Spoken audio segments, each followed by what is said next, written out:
mensahe because for 2 weeks hindi po ako nakapangaral. I was pondering sa mensahe ng Panginoon sa akin sa umaga ito. And the Lord kept impressing in my heart over and over again about His presence. Ewan ko po, sa mga panahon na yun, ngayon, ang dalang ko lang kong naririnig na pinag-uusapan ng mga Kristiyano patungkol sa presensya ng Diyos.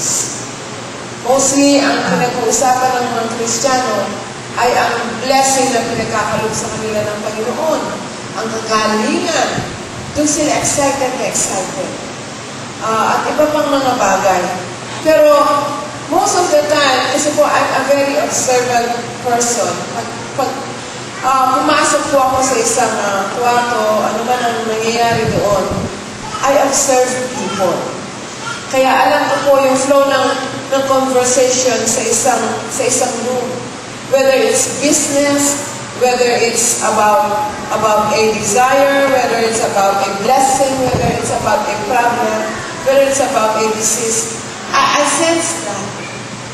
Kaya, nung piniprepare ko po ito sa mga nakaraan, I keep asking God, Lord, asan na yung mga taong talagang lubos ang kauhawan nila sa iyong presensya? I seldom hear people talk about their hunger and thirst sa presensya ng Diyos. So this morning, I want to speak on the topic, a deep longing for God's presence.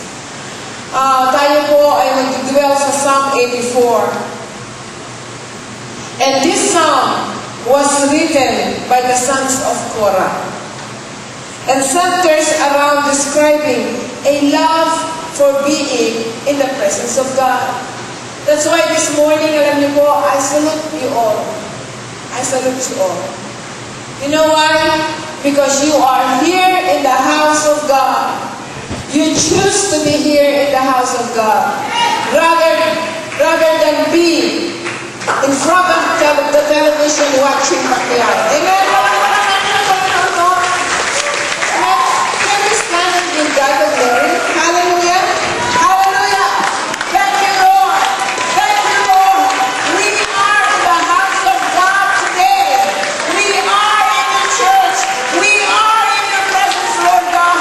And we desire you above anything else in this world. Hallelujah! Thank you, Lord. Thank you, Jesus. Amen. We can all sit down. Amen.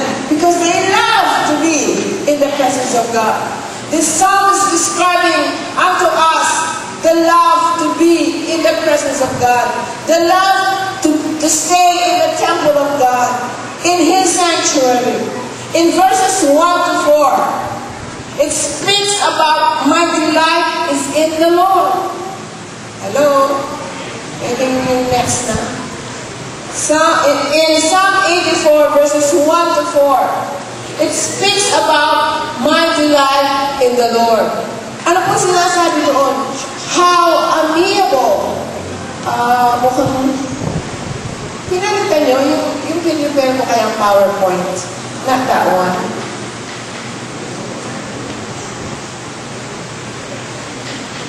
Asan yung PowerPoint na pinipare ko? Yung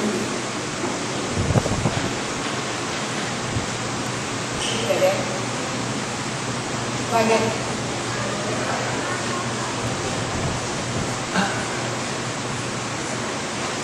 Okay, can you put that please? Okay, kasi na-change din yung translation. Okay, it's okay, just change the color of the font into black instead of yellow. Yung sa okay, in verses 1 to 4, it says, how amiable are thy tabernacles, O Jehovah of hosts. I took the King James Version because there are some translations here or words that speaks directly to my heart. That's why I choose the King James Version. Sinasabi doon, how amiable are thy tabernacles, O Jehovah of hosts. My soul longeth.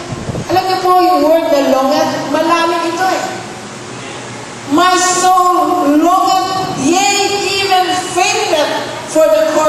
Jehovah.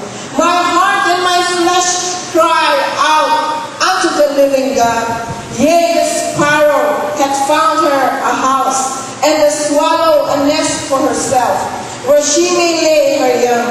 Even thine altars, O Jehovah of hosts, my King and my God, blessed are they that dwell in the house, in thy house. They will be still praising thee.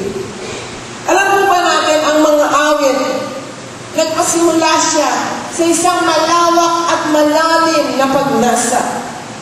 Pagnasa to be where? To be in the house of God. I want to be in the house of God. He perceives the dwelling place of the Lord as lovely. Alam niyo po, nung nagpasimula kami, sa mga bahay-bahay lamang po. Kuminsan po sa isang bubong lamang. At ito pa po ang nakaka-bless, nagpasimula po kami sa ilalim ng puno ng mangga. Alam mo yan ni Pastor Eli, dahil sila po yung tinuturuan namin noon. Sila po ay I think grade 3 lamang.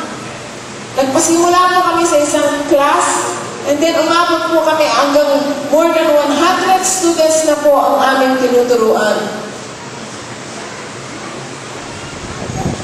So, tuwang-tuwa po kami because God has blessed that work under a mango tree. One time, sabi ko kay Pastor Eli, punta nga tayo sa Sabang Bato. Nagpunta po kami doon. Pwede ba ituro mo sa akin kung saan tayo nag-ministry noon? Sabi niya, Pastora, nabili na po yung lupa. Pwede ba tayo mag-iusap na pumasok? Gusto ko lang makita yung puno ng mangga. Ay, wala bang problema kasi mga kaibigan ko po to.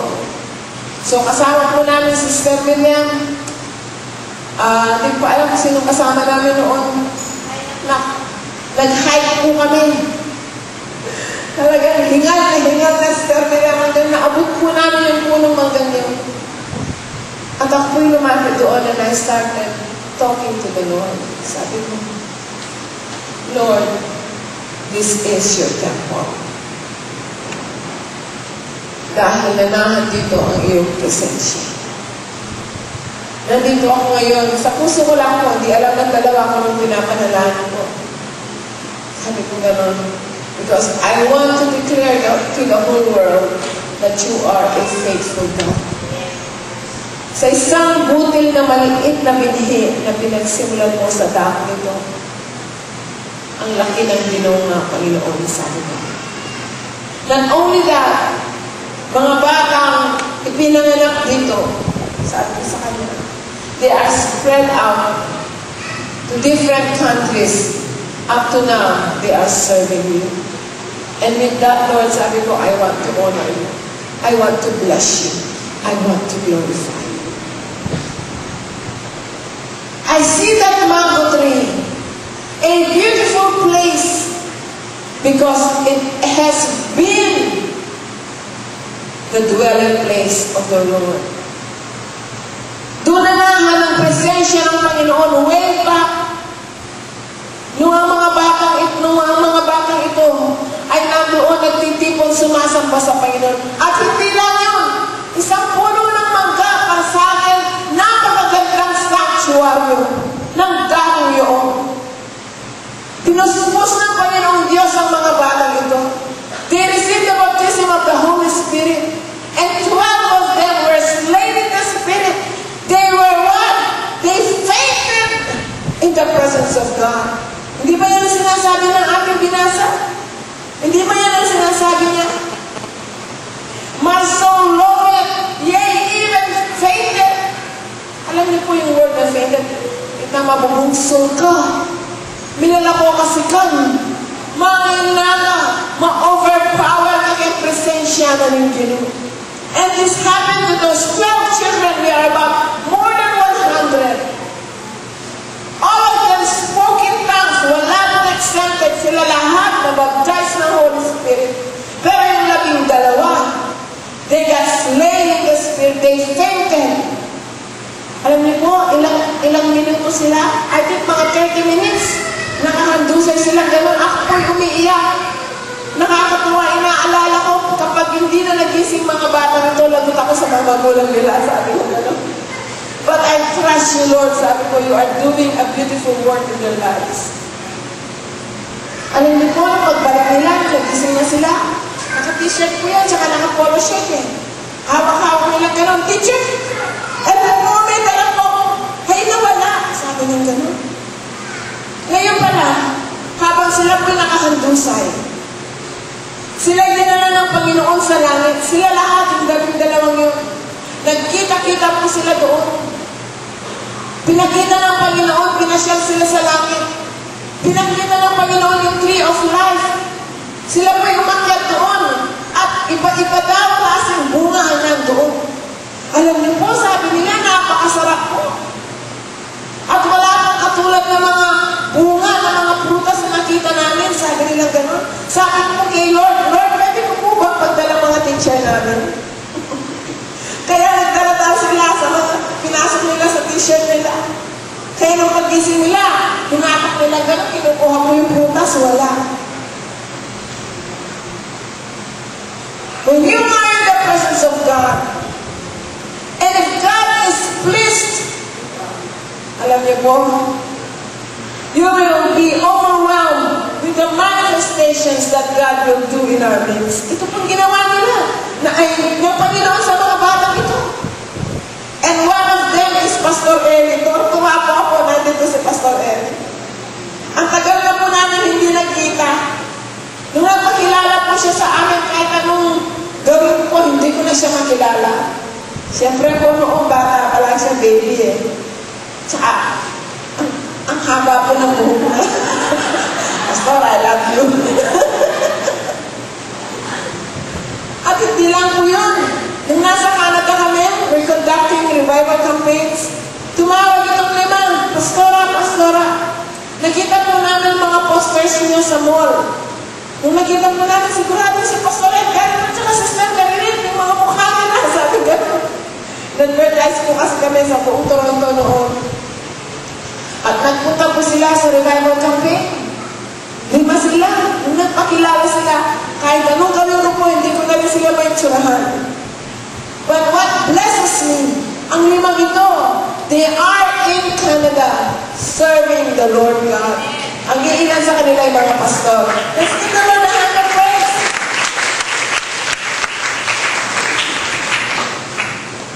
He perceives the dwelling place of the Lord as lovely. As lovely. Alam niyo po, nung nasa Kuya tayo, I see that place as lovely. A beautiful place. Because in that place dwells the presence of God. I see this place lovely. Hindi po dahil sa maraming palamuting nakapaikot sa atin. Because of the presence of God. Hello? Hindi lang yun. Ano pa sinulat ng mga awit na to? Sabi na, His Spirit desires to be in the courts of the Lord. Kaya nga po mayroong mga, alam niyo po ako, no? Kaya siguro sinabi ng mga Katoliko, dali siya isang banyan, ha? Manang niya yan, ha? Kasi panayang isang buwan. The desire to be always in the presence of God, to be in the courts, in the sanctuary, to be always in the church. Kaya kanina po sabi ko, I salute you guys. You are here rather than in front of the television watching Pacquiao. Kayo nandito. Because you desire to be in the presence of God, to be in His house. In fact, ano po, His desire is so powerful na kaya niya sinabi, ako hindi himatay. Kapag ako'y nasa iyong presensya. His heart and His flesh sing for joy to the living God when thinking about being in the presence of God. Kung naaalala niyo po kaya ang Panginoon, ano ang amuosbong sa inyong damdamin, sa inyong puso, sa inyong pagnasa? Alam niyo po ako, I get excited. Every Friday po, pinag-aaralan namin yung My Body's Life. Naging theme song po namin yung I Get So Thrilled with Jesus.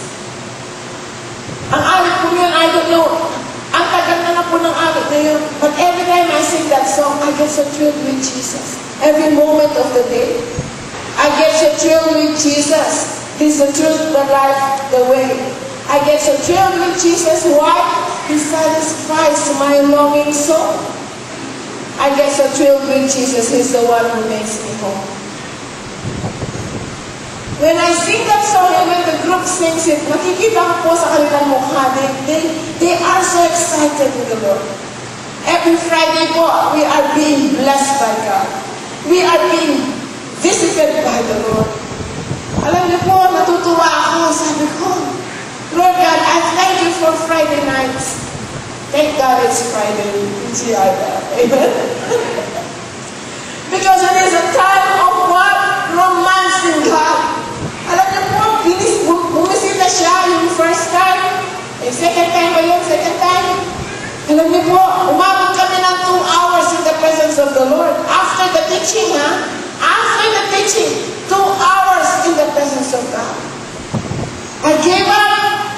Kasi hindi ko na po ma-handle yung group. It is the Spirit of God controlling us, empowering us, touching us. Talagang nadarama namin ang kanyang presensya. And I cannot exchange those experiences. Last Friday, ganoon din po, ang iilan po na palabas na sa sobrang brokenness na ginawa ng Panginoon. At narinig ko po yung iilan nag-spread out dyan. Nagkamangon-langon lang po kayong presensya ng Diyos. It is the Lord doing a marvelous work in our hearts. We cannot deny that. We cannot even exchange those experiences. Napakasarap po. The bittersweet, sabi nga. And I think, ito ang sinasabi ng mga awit na gumawa ng Psalm 84. The psalmist is described being not mere love for God, but an appetite for God. Uhaw ka sa Panginoon. Gutom ka sa Panginoon. Ang isa po sa ating mga pastor kahapon, nakakatuwa. Ang aga-aga sabi niya sa akin, Ma'am, uy, sabi ko, may nangyari sa iyong agabi, Sabi ko, opo, Ma'am, sabi niya, hindi ko po maiwasan, sabi niya, nagpipray na po tayo, itong kamay ko nito, walang tigil pa sa kakasulat, dahil po, walang humpay na revelation na dumadami sa akin. I don't want to lose them, that's why I keep writing and writing and writing and writing. Habang po sinasabi niya sa akin yun, kinukwento lang niya, naluluha na siya. Pwede po ba akong umalis muna? Sige, go ahead, sabi ko. At siya po'y nagkukulong. Ewan ko kung sa kwarto siya nagkukulong dyan, umiiyak sa Panginoon. Nung tanghali na, tinawag siya mananghalian, sabi niya, Ma'am, hindi po ako gutom. Uhaw siya sa Panginoon. Hindi man niya nadarama ang gutuman. Sabi ko, talagang ganyan yan, sabi ko. Pag dumapo na sa iyo yan, sabi ko, most of the time, you will not feel so hungry sa mga pagkain. You feel hungry for God. You'd rather stay in the presence of God, be alone with Him, worshiping and praising Him. Sabi ko gano'n. Pero gano'n naman, hindi ka kumain ka dahil marami tayong trabaho gagawin. You will have that appetite for the Lord. His spirit, His soul, and His flesh. The whole being of that man longs for God. Alam niyo po sa verse 3, describes also, kahit mga ibon, kinaiinggitan niya. Alam niyo po, pag umaga, ang sarap mag-pray dito. Maririnig niyo po yung mga ibon. Napakarami po nila lipad-lipad dyan. One time po ako dito, nakaupo doon. Kumisan po kasi pag nakaupo ako dyan, may papasok, hindi man po nila napapansin may tao dyan. Nakakatawa po, yung isang kapatid pumasok dito, tapos napakaraming ibon na nagliliparan dyan sa saktong ibabaw lang ng kanyang ulo. At habang po yung nagpipray ako, napatawa lang, gano'n siya ng gano'n. Sabi nga ng mga awit, even the birds, mga ibon, they love to stay in your presence, in the sanctuary.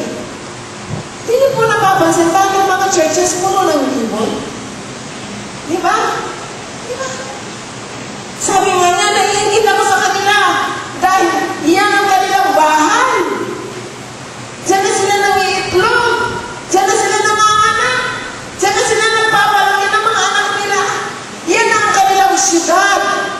Hello?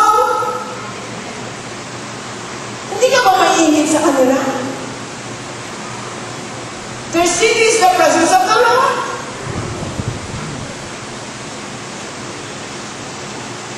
Hindi na kailangan umalis yung mga ibon. Nandyan na sa iyong presensya.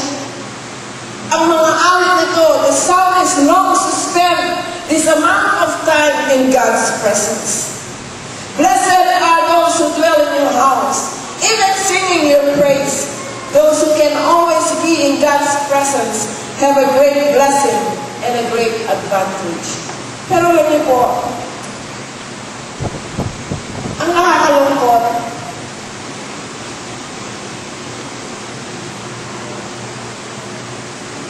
na-direct tayo sa maraming bagay.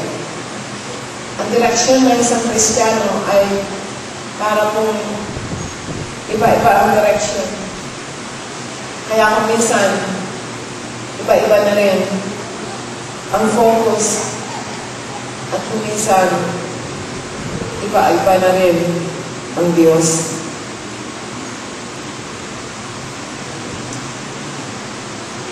How many of us feel the way the psalmists feel about being in God's presence?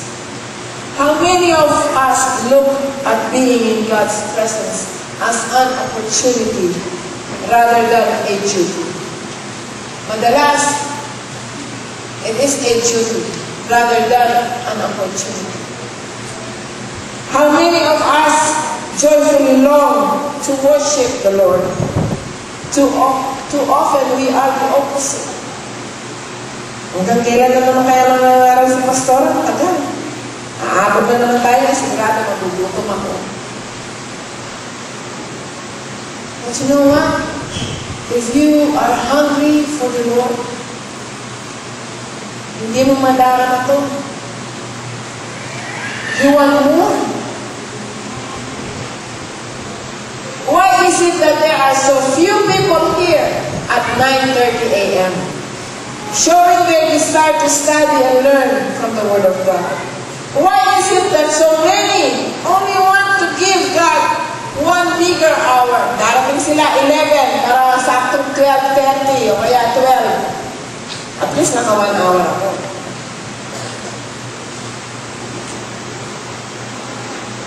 Hello? Nahimik na po. Rather than to spend as much time enjoying the worship. The psalmist describes a longing to be in the courts of the Lord, singing praises of joy to the Lord. We must develop the same love to be in the presence of God. Number 2, my strength is in the Lord, sabi niya in verses 5 to 7. Sinasabi ko doon, blessed is the man whose strength is in thee, in whose heart are the highways of Zion, passing through the valley of Baca, or the valley of weeping. They make it a place of springs. Yea, the early rain covereth it with blessings. They go from strength to strength. Every one of them appeareth before God in Zion. In verse 5 to 7, it describes the effort and work of traveling to Zion. I believe we are supposed to visualize the pilgrimage of the people of Israel. Would have to make 3 years, about 3 times in a year, for the feast of the Lord. Sila po ay nagbibiyahe, back and forth. 3 times a year. Para i-celebrate po nila ang piyesta ng Israel. And we are given here picture of the difficulties that they have endured and the opportunity to worship the Lord. Marami silang dinaanan ng mga pagsubok. Kapag sila nakapagtagumpay, they will build an altar to worship God. Di po ba ganyan ang naging buhay nila? Traveling. They go to the valley of Baca, which means the valley of weeping. Alam niyo po yung valley of Baca? It is a valley of weeping. To the place of springs, passing through the valley of weeping, they go from strength to strength. Okay, kukwento ko po sa inyo kung ano yung valley of Baca. Alam niyo po yung valley, no? Bundok dito, tapos yung valley, tapat yan, malalim. Tapos, another mountain na naman. So, yung valley, gitna po sa mga bundok at yung valley ay malalim.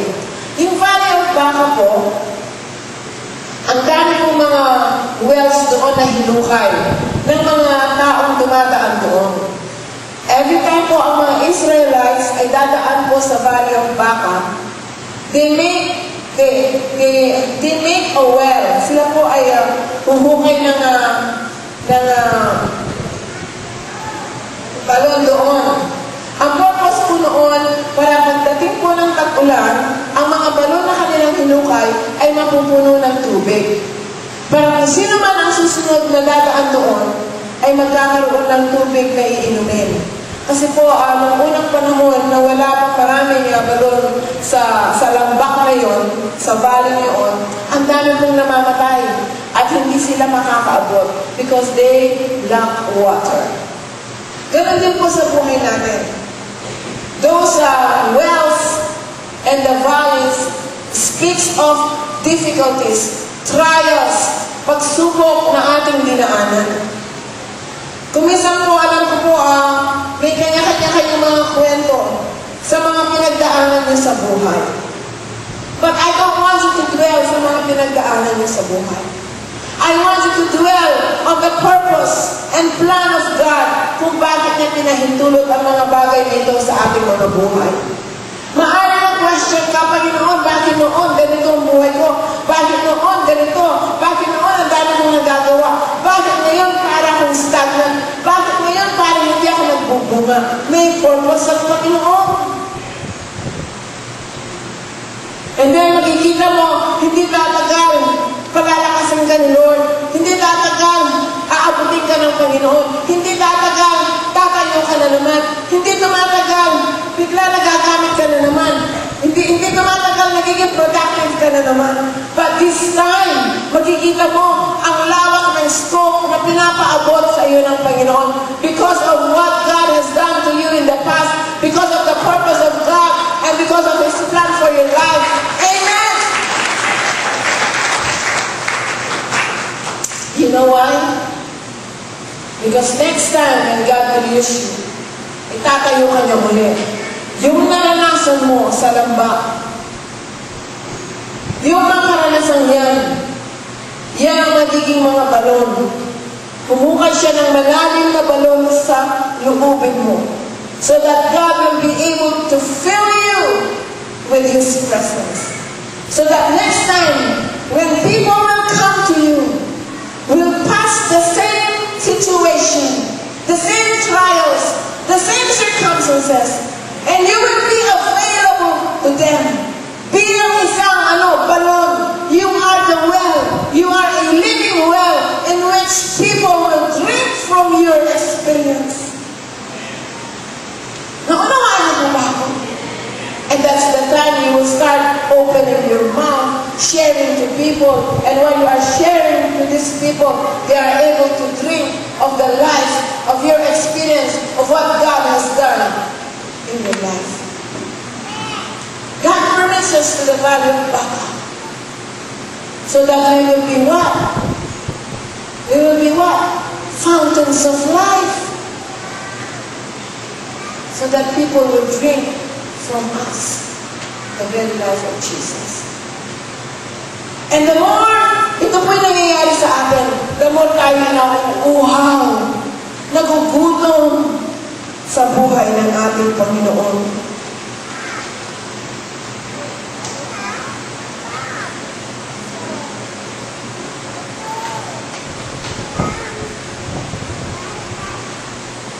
There are times when life is smooth and easier, but in between those times, we move through the valley of weeping. Rejoice! Sabi nga ni Pablo, rejoice, and again I say rejoice. Ano man pinapahintulot ng Panginoon sa buhay natin, hindi man natin maunawaan, something good is in store for us. Maghintay lang tayo. Sabi nga, the Christian smartest task is waiting. Because we don't want to wait, we want it now. Diba? Lalo na ngayon, uso yung kaagad-agad, nandyan na. Pagpindot mo lang, iinit na yung sabaw. Pindot mo lang, tuturo na yung kape. Di ba ba? Lahat very easy. But character is not being built up sa mga ganun. Character is being built up through waiting. Sabi mo nga, between your prayers and the answer to your prayers. Ayun yung gap, ha? Nag-pray ka, meron kang dinalangin kay Lord, at ito yung kasama ka. Between that prayer and the answer to your prayer over here, ang prosesong dadaanan mo, God is making a saint out of you.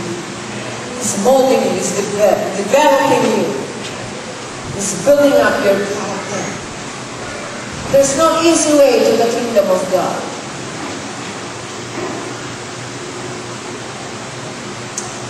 Many times it is not even a hardship, but would be more appropriately classified as an inconvenience. Hindi ka sanay dito eh.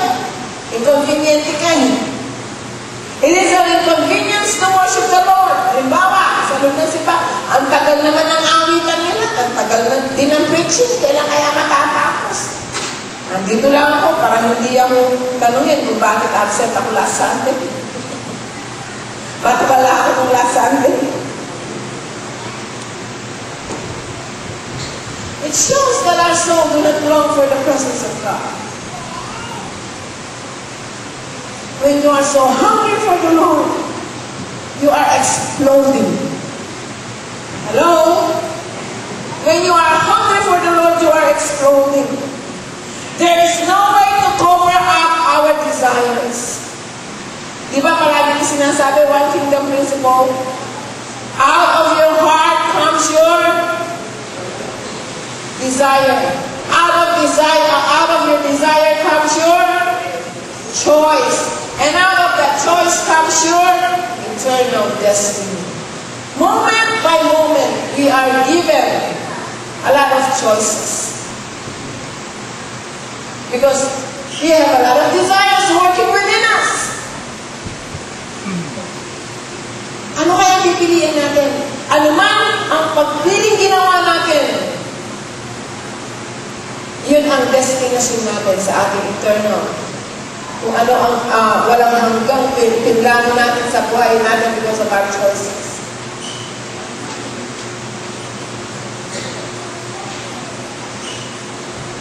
Okay. Sabi nito, what you want to do reflects your spiritual condition. Life is not going to be easy. Say amen to that. Life is not going to be easy. Amen. You know, even if you have trillions and trillions of dollars, still life is not going to be easy. We need to quit making excuses as to why we choose not to be in the presence of God. Do we suppose that being tired will be acceptable to God? I am tired every day. Moment by moment, I am tired. But that is not an excuse to be out of the presence of God. Every time I'm tired, I will set aside in a corner and go in a corner and sasabihin sa Panginoon Diyos, I love you. Fill me. Fill me. Fill me with your presence. Ikaw makakabistan sa kapaguran mong ito. Ikaw makakapuno sa akin. Then suddenly, I'm not tired anymore. I'm exploding. Hallelujah. Will the excuse of being too busy? Will the excuse of being too inconvenienced? Will the excuse of family? Will the excuse of work? Will the excuse of school? Will the excuse of vacation? God is looking for hearts that are longing to speaking about spiritual things, energize worship, and serve God. Ito hinahanap ng Panginoon. Ang dami natin excuses eh. Jesus says the same thing about the nature of the kingdom of God. Ito po sinabi niya sa Luke 14 verses 15 to 23. Babasahin ko po ito ng madali. When one of those at the table with him heard this, he said to Jesus, "Blessed is the man who will eat at the feast in the kingdom of God? Then Jesus replied, a certain man was preparing a great banquet and invited many guests. At the time of the banquet, he sent his servant to tell those who had been invited, come, for everything is now ready. But they all alike began to make excuses. The first one said, I have just bought a field, and I must go and see it. Please excuse me. Then another one said, I have just bought 5 yoke of oxen, and I'm on my way to try them. Please excuse me. And then the other one, still another one said, I just got married, so I can't come. The servant came back and reported to his master.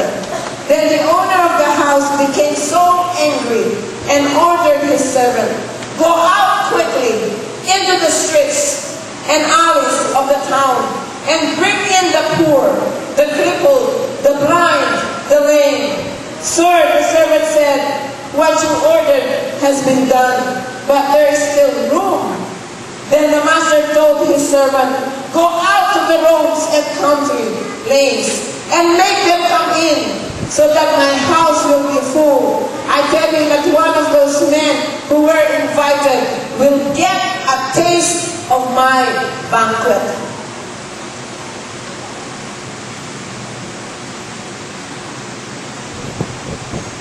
I want you to notice that God ruled out all the excuses given that seems to be rational to them. These people were busy. One had purchased a field and need his attention. Another is about his family. And the other one has purchased oxen. The point is that the people have things to be done. But God responds in anger and declares that none of them will be in the kingdom of God. How long? How long will these excuses stay in the presence of God? God wants you and me. God is waiting to be loved, to be hugged, to be worshipped. He waits, He loves, He hungers. He hungers and thirsts for us to be in His presence. Aren't you wondering, kaya ng effort ang gawin mo? Or either sa trabaho mo, binigay mo na ang best mo, sa negosyo mo, binigay mo na lahat ng best mo. Kaya nakakalimutan mo na, kahit na ang Panginoon, kahit na ang activity mo sa church, kahit na ang paglilingkod sa Lord, nagkatanggulo-gulo ka ang buhay mo. You know why?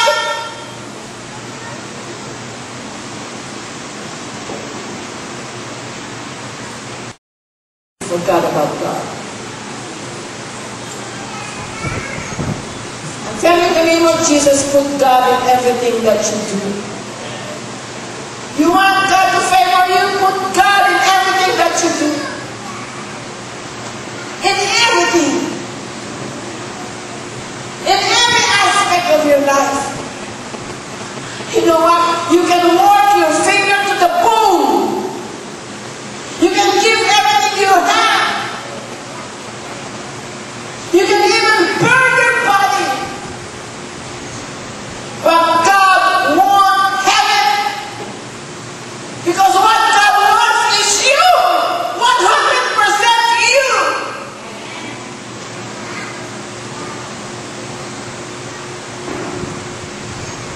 I have to preach this. Dahil ito ang nawala ka. I sense ang dami na ng direksyon ng mga tao. Maliban sa Panginoon. Kahit magtrabaho ka, ikaw na yung buto ng mga daliri mo dyan, it will not work. God won't have that. God wants you. God wants your heart. God wants you. Where are the true worshipers? Where are the lovers of the Lord? Where is the bride that cries out and longs and faints for the living God? Where is the utmost desire? What is your utmost desire? In your heart right now, what is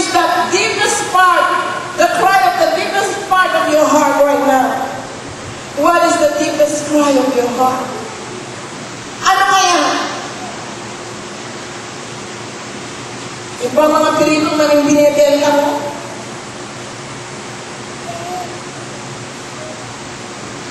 Kailangan magkaroon ng maaga ngayon. Kailangan pinising maaga dahil magpipirito pa ako mani. Magbebenta pa ako.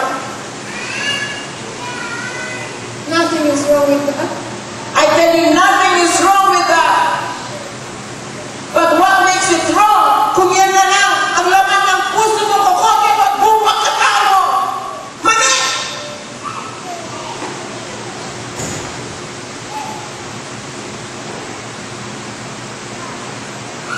Kaya nga, hindi ka na magtaka, ang daming direksyon. Kung minsan nakakalungkot mga Kristiyano ang daming direksyon, mas nakakalungkot mga pastor ang daming direksyon sa buhay. Kaya nagkadang gulo-gulo ang buhay.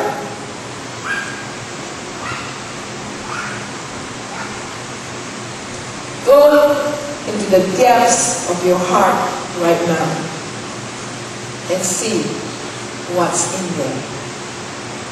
Ask yourself, see for yourself what is in that heart right now. For where your treasure is, there will your heart be also. From the abundance of the heart, the mouth is speaking. But if you long for God, hindi ka man ang mani. Before you go to bed, God, I had a hard day today. You know that. Because wherever I go, I tell you, you are with me. So Lord, I want you to know that I'm so tired. Tonight, I have to rest. And I want you with me. I want you to rule my heart. I want you to rule my whole being. I want you to rule my dreams. I want you to be in every aspect of my life. As I sleep, oh Lord God, be here. And when I wake up, help me, remind me that I need to live together, moment by moment with you. While I'm cooking these peanuts, Lord God, I want you to be with me. Tulungan mo ako na hindi masunod ang mga mani nito. Tulungan mo ako na lutuin ko ito na napakasarap. At paghain ko sa damang ito para magbenta, Panginoon, tulungan mo rin ako. Kasi kung sa sarili kong kalakasan, walang mangyayari sa akin. Ikaw na may hawak ng buhay ko. Ang buhay na ito sa iyo na. Tulungan mo ako marinig ko ang iyong tinig kung saan mo ako dadalhin. Sa Santo Rosario Street ba? Santo Echelo ba? O sa Marantas Street? Sa Nebo Mall ba ako? Maglala ako. Ito kaya mga nakakasalubong ng mga tao. Sila ba yung bibili ang Panginoon? Lalapitan ko ba yun? Ito ba, Panginoon, lalapitan ko? Ale, pwede ba? Gusto niyo po bang bumili ng mali? Ito ba, Panginoon? Siya ba ang bibili sa akin? Panginoong Diyos, itong ari bumili siya 5 piso lang. May pangangailangan bang ari ito? Tulungan mo ako para maabot ko siya, para may pagkilala kita. Para ikaw din maging partner niya sa buhay. Katulad ko. And you have to clap and give God the glory to sing.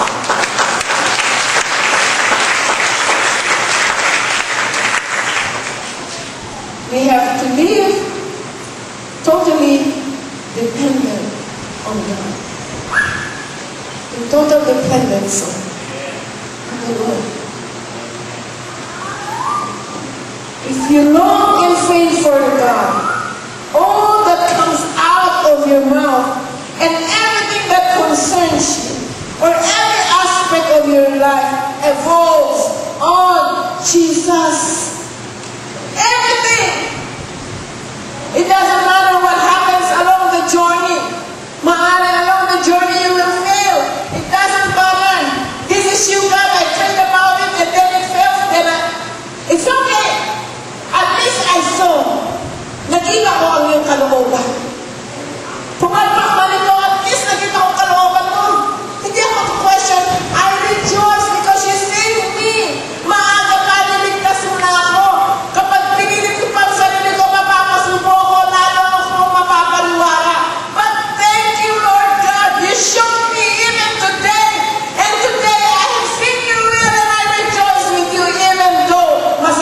nangyari.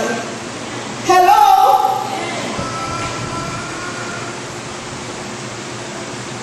Whatever situation, it doesn't matter what happens along the journey, in whatever situation, whatever circumstances, whatever trials, opportunity and blessings, it will not change the condition of your heart for God.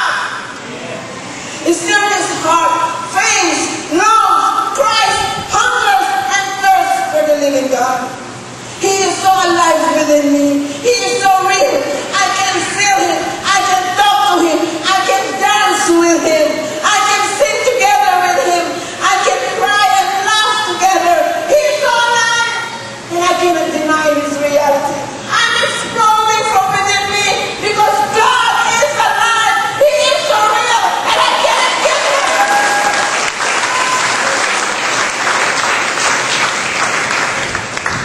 He is so alive. He is so real. Even though I do not see him, but in my eye of faith, he is so real. He's so alive. Maybe you ask me why I know. I just know. I just know. I just know that he is so real. So near. So alive. He is here. Waiting and longing to be hungered and to be loved. Oh, saints, the picture of this section, I love it so much. The section of Psalm 84, this picture, I love it so much. Because this is the very cry of my soul. You can do what you want to do with me. I'm sorry. I'll still keep loving you. You can even say the worst or the bad. I don't care. I'll still keep loving you.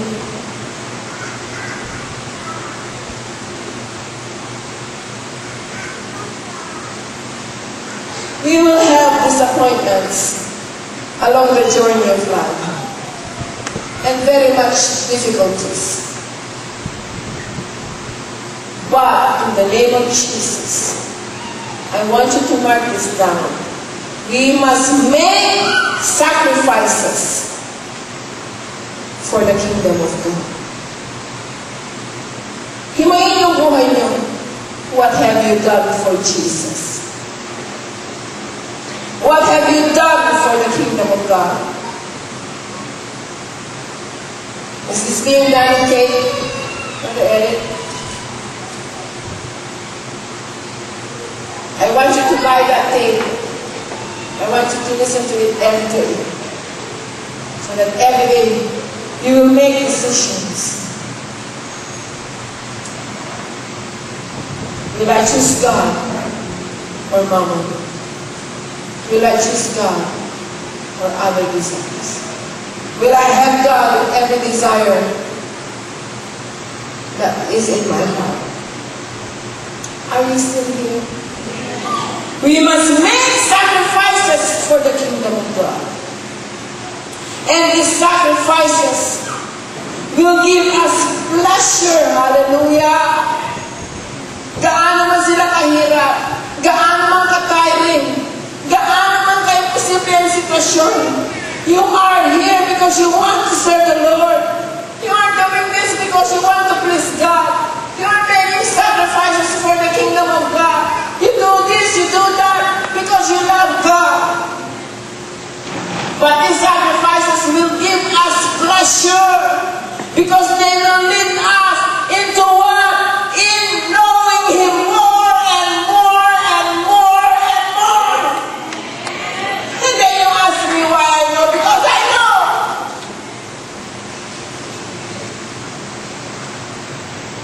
There is no further wisdom than in knowing Him. I will repeat that. There is no further wisdom than in knowing Him. You will have the knowledge of the holy, sabi ng Bible, and you will know all things. Hallelujah. Paano nagiging tunay ang verse na to? Because there is strength in knowing. You will have the knowledge of the holy. you will know all things. Why? Because He is the source of all wisdom. Learn to know Him. Learn to love Him. He is so near, so real, and so alive. The sacrifices are worth it because we are able to be in God's presence and able to know God and able to live under the direction and wisdom of God, able to know and to live under the will of God, doing the Father's will. Sabi ni Jesus, my meat is to do the will of my Father. Let it be your meat to do the will of your Father. The presence of God is the greatest place to be. Live in His presence. Walk in His presence. Learn to live a Spirit-filled life. Be filled with the Lord. Start it now.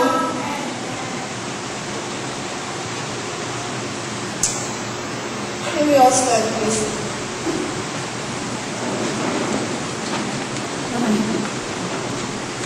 I will not finish the sermon because it's time. But in verse 10, sinasabi doon, for a day in the courts is better than 1,000. I had rather be a doorkeeper in the house of my God than to dwell in the tents of wickedness. For Jehovah God is a sun and a shield. Jehovah will give grace and glory. Paborito ko po ito eh. For Jehovah God is a sun and a shield. Jehovah will give grace and glory. No good thing will He withhold to them that walk uprightly. Verse 12, O Jehovah God, blessed is the man that trusteth in Thee. If you will have this much hunger and thirst for God, much love and desire for the Lord, your confidence will be in the Lord. Lalakas ang loob mo, ano man ang iyong mararanasan. Nakikita mo man ang hinaharap napaka-negative, but in your heart, your confidence is in God. You can say, I know you. Kilala kita. I know you. Alam ko na. Kung bakit pinapahintulog mo ito, nagbabago ka ng direksyon sa buhay mo. Meron kang ipapakita sa akin. Ayaw mo akong mapahama. Kaya ikaw din ang magbibigay ng biyaya at kaluwalhatian sa akin. Wala kang ibang kakait na anumang bagay sa akin dahil ako ng anak mo ay lumadakad ayon sa iyong katuwiran. Hallelujah! Your confidence will be in the Lord. You will trust the Lord. You will be so sure that God will save you. He will give grace and glory. No good thing will He uphold to them that walk uprightly. Can we close our eyes and pray?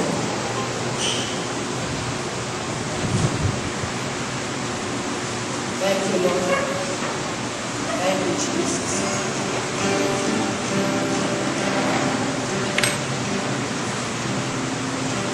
Alam niyo po,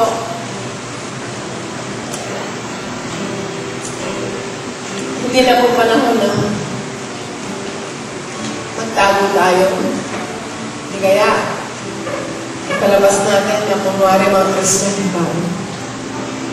Panahon na po para magpakatotoo tayo. Hindi po sinasabing perfecto tayo lahat. Tayo pong lahat, mga palpak na tao. Dahil tayo ng kahinaan. But God is here today.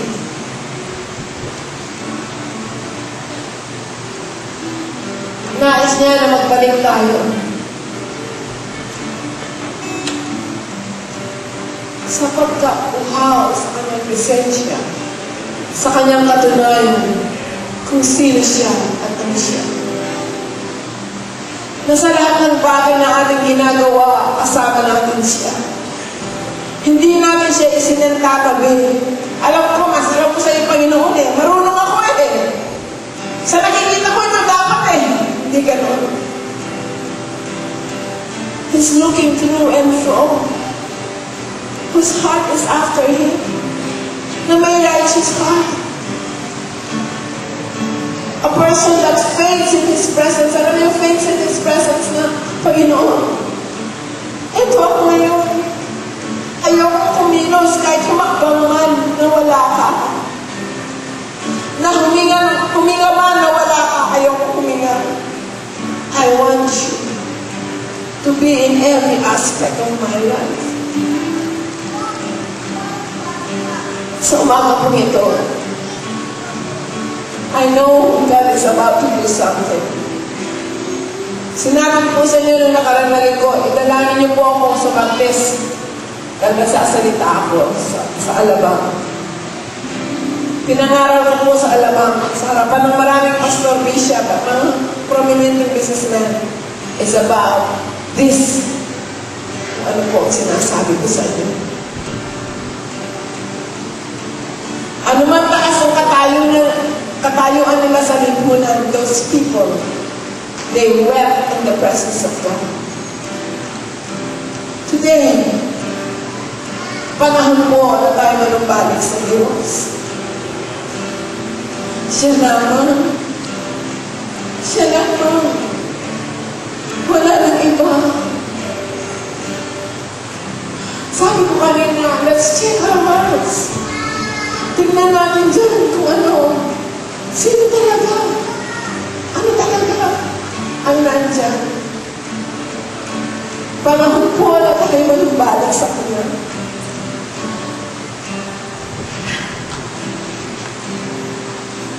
If we desire the Lord today, and if we will make a covenant, tayo po'y mangangako sa Kanya sa mundo ito. Anumang bagay that will concern us, starting today, hindi tayo kikilos na hindi kasama ng Diyos.